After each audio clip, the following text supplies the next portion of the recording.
In an earlier post, I spoke about a recent court case dealing with the issue of dependent support in the death of a spouse. I shared the practice under family law of using a life insurance policy and a separation agreement to provide a source of ongoing monies.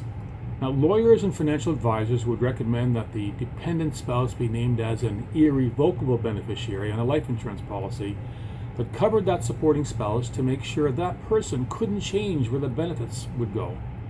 And when the spouse providing support died, the life insurance proceeds wouldn't form part of the estate. They would go to the dependents. But results don't always match the plans. So what are some lessons? There are a few recent cases showing that a person can have more than one spouse when it comes to support payments.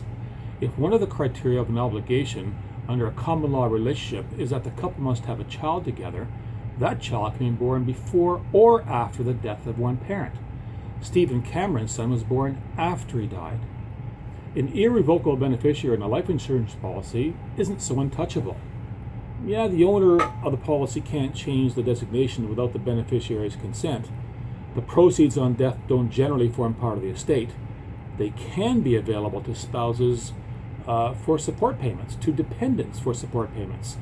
It may not matter if the same policy was pledged to another dependent as part of a separation agreement. So this is an opportunity for lawyers and advisors to consider what might happen if a supporting spouse gets into another relationship even after agreeing to a signed separation agreement. If life insurance is used as part of this deal, an irrevocable beneficiary designation may not be effective. You may have to look at it being owned by the dependent spouse, at least on a collateral basis, or maybe even owned by a trust. But each of these options have benefits and drawbacks too.